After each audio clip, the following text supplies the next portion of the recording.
अभी कोविड के केसेस कम होना शुरू ही हुए थे कि एक नई मुसीबत आ गई है, खासतौर पर उत्तर प्रदेश में रहने वाले लोगों के लिए। इंडिया टुडे में छपी खबर के मुताबिक यूपी में एक रहस्यमयी बीमारी फैल रही है। सरकारी आंकड़ों की माने तो इस बीमारी से अब तक 51 लोगों की मौत हो चुकी है, जिसमें से 40 बच्चे थे। पर कई मीडिया हाउसेस ने सूत्रों के हवाले से बताया है कि ये आंकड़े गलत हैं।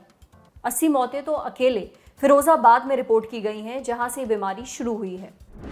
फिरोजाबाद के अलावा ये बीमारी आगरा, मैनपुरी, एटा और वेस्टर्न यूपी के और डिस्ट्रिक्ट्स में तेजी से फैल रही है। द न्यू इंडियन एक्सप्रेस की रिपोर्ट के मुताबिक ये पिछले 1-2 दिनों में सैकड़ों लोग अस्पतालों में भर्ती हुए हैं। अब इस बीमारी के जो लक्षण हैं वो वायरल और डेंगू जैसे हैं। ऐसे में सवाल उठता है कि आखिर ये बीमारी है क्या। एक्सपर्ट्स इसे स्क्रब टाइफस फीवर बोल रहे हैं। अब क्या है ये स्क्रब टाइफस बीमारी, क्यों हो रही है, इसका इलाज क्या है, इन सारे सवालों के जवाब जानते हैं डॉक्टर्स से। स्क्रब टाइफस, जिसे हम बुश टाइफस भी बोलते हैं, वो एक तरह का इन्फेक्शन है जो ओरिंसिया सुसुगामुशी नाम के बैक्टीरिया के कारण होता है। 1920s के अराउंड जापानीज साइंटिस्ट ने इस बैक्टीरिया को खोजा था, इसलिए इसका नाम है, जापानीज नाम है। तो एक कीड़ा है जिसका नाम है ट्रोम्बिकुलिड या फिर चिगर्स भी हम लोग बोलते हैं। वो कीड़ा खेत में, झाड़ी में, जंगल में, मॉइस्ट एरियाज में पाया जाता है। अब ये कीड़ा के बारे में आइए कुछ बात जान लेते हैं। सबसे पहला कि ये कीड़ा के अंदर ही ओरेंसिया सुसुगामुशी नाम का बैक्टीरिया होता है। उसके बाद जानेंगे हम लोग कि ये जो कीड़ा है ये बारिश के दिनों में बहुत सारे अंडे देता है, इसलिए बारिश के दिन में स्क्रब टाइफस का केसेस बढ़ जाता है। ठीक है, उसके बाद जानिए कि इसका लाइफ साइकिल कैसा होता है। तो सबसे पहले ये जो अंडे से लार्वा बनता है, या फिर उसको बेबी माइट बोल दो, बेबी कीड़ा बोल दो। तो जो बेबी कीड़ा होता है, ठीक है, समझने के लिए मैं आपको बता रहा हूँ, तो जो बेबी कीड़ा होता है वो अटैक करता है मेनली चूहा को। ठीक है, लेकिन अगर मान लीजिए कि कोई ह्यूमन बीइंग उधर से गुजर रहा है, उस खेत झाड़ी से गुजर रहा है, तो एक्सीडेंटली ये जो कीड़ा है ये काट लेगा ह्यूमन बीइंग को, और जो ओरेंसिया सुसुगामुशी उसके बॉडी के अंदर है वो ह्यूमन बीइंग के अंदर डाल देगा, और फिर बैक्टीरिया उसके ह्यूमन बीइंग के अंदर अपना इफेक्ट दिखाने लगता है।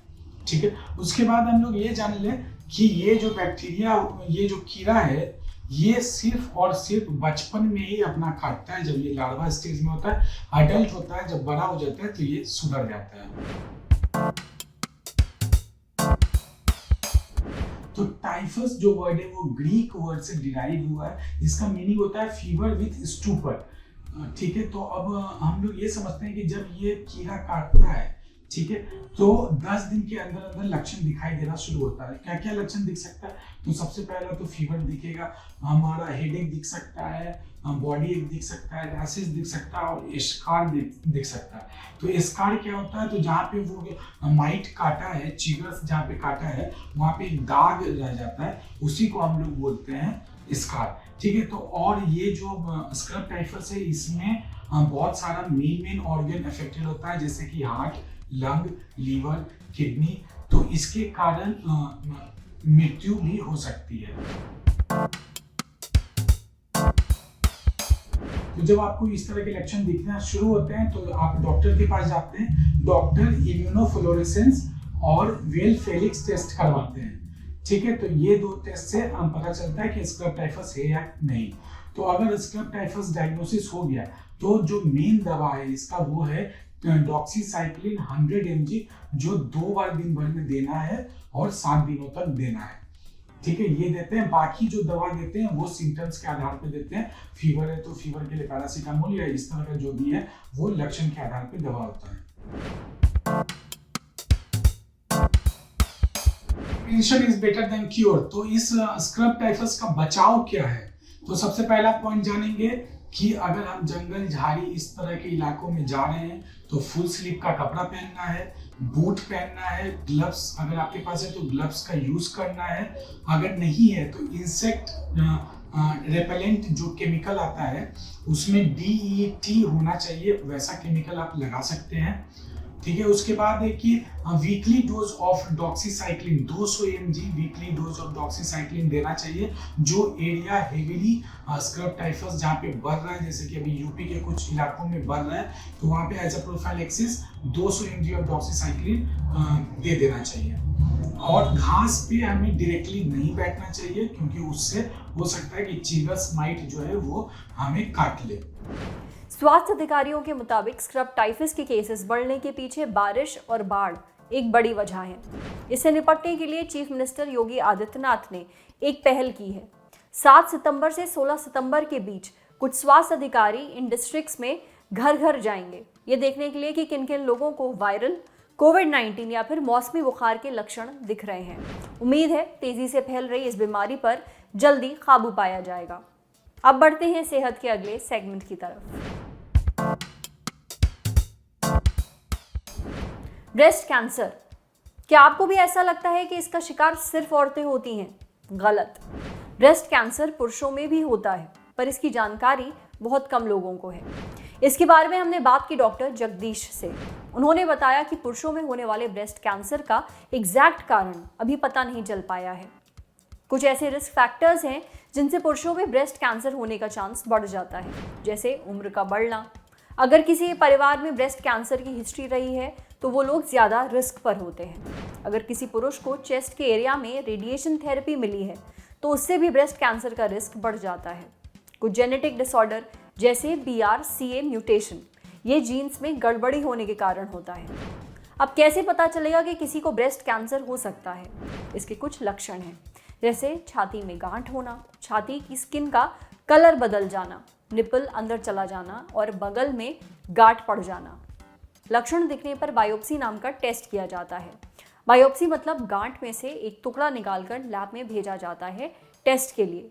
टेस्ट में पता चलता है कि कैंसर है या नहीं। कैंसर के कुछ और टेस्ट भी किए जाते हैं, जैसे कैंसर का स्टेज पता चलता है, जैसे पेट CT स्कैन और MRI स्कैन। एक बार बीमारी का स्टेज पता चल गया, फिर इलाज शुरू होता है। ब्रेस्ट कैंसर का जो इलाज है वो पुरुषों और महिलाओं में ज़्यादातर एक ही तरह से होता है। ब्रेस्ट कैंसर में 3 तरह से इलाज किया जाता है। पहला है सर्जरी, ऑपरेशन करके गांठ निकाल दी जाती है। दूसरा है कीमोथेरेपी। कीमोथेरेपी में कैंसर की कुछ दवाइयाँ सलाइन या फिर दवाई के जरिए पेशेंट्स को दी जाती हैं। और तीसरा है रेडिएशन थेरेपी। रेडिएशन थेरेपी में हाई एनर्जी एक्सरे या फिर गामा रेस का इस्तेमाल कैंसर के ट्रीटमेंट के लिए किया जाता है। इकोनॉमिक टाइम्स में छपी रिपोर्ट के मुताबिक 40% मेल ब्रेस्ट कैंसर के पेशेंट्स को उनकी बीमारी के बारे में बहुत बाद में पता चलता है, काफ़ी एडवांस स्टेज में। इसलिए ज़रूरी है कि पुरुषों को भी ब्रेस्ट कैंसर के लक्षणों पर नज़र रखनी चाहिए। समझे? अब बारी है सेहत के आखिरी सेगमेंट की, खुराक, एक झकास सी हेल्थ टिप। जैसे या कॉफ़ी को हेल्दी बनाने के लिए उसमें मक्खन डालना चाहिए। बुलेट प्रूफ कॉफ़ी एक नई ड्रिंक है जिसे कॉफ़ी में बटर और MCT ऑयल को मिक्स करके तैयार किया जाता है। लोग फिलहाल इसका इस्तेमाल वजन कम करने के लिए कर रहे हैं, लेकिन क्या ये सच में वजन कम करने में मददगार होती है? ये जानने के लिए हमने बात की स्पोर्ट्स न्यूट्रिशनिस्ट यशवर्धन से। उनका कहना था कि डायरेक्टली वजन कम करने में कोई मदद नहीं करती है, क्योंकि लोग ब्रेकफास्ट स्किप करके कॉफ़ी में बटर मिला देते हैं, यानी वो कैलोरी बेहद कम कर देते हैं, लेकिन इससे कोई हेल्प नहीं मिलती है। दूसरी बात, कहा जाता है कि इसे लेने से कॉग्निटिव फंक्शन अच्छे होते हैं, पर इसका कोई भी साइंटिफिक प्रमाण अभी तक नहीं मिला है। यशवर्धन कहते हैं कि कॉफ़ी में क्योंकि बटर मिला होता है, जिसे पचाने के लिए डाइजेस्टिव सिस्टम बहुत एक्टिव होना चाहिए, पर कॉफ़ी सिंपैथेटिक नर्वस सिस्टम को तेज़ करने का काम करती है, जिसकी वजह से हमारा पाचन तंत्र तेज़ी से काम नहीं कर रहा होता। इसलिए कॉफ़ी से अगर फ़ायदा लेना चाहते ही हैं तो ब्लैक कॉफ़ी पीजिए। साथ ही कॉफ़ी में ना कुछ मिलाना है, ना ही कॉफ़ी के साथ आपको कुछ खाना चाहिए। आज सेहत में इतना ही। अगर आप एक डॉक्टर हैं, हमसे कुछ शेयर करना चाहते हैं, तो जो ईमेल आईडी इस वक्त आपको अपनी स्क्रीन पर दिख रही है उस पर हमें एक मेल भेज दीजिए। ये वीडियो फेसबुक पर देख रहे हैं तो हमारे फेसबुक पेज को लाइक करिए, यूट्यूब पर देख रहे हैं तो हमारे चैनल को सब्सक्राइब करिए, बेल आइकन पर ज़रूर क्लिक कर दीजिए, ताकि जब भी हम कोई नया वीडियो अपलोड करें तो उसका नोटिफिकेशन आप तक सबसे पहले पहुँचे। शुक्रिया।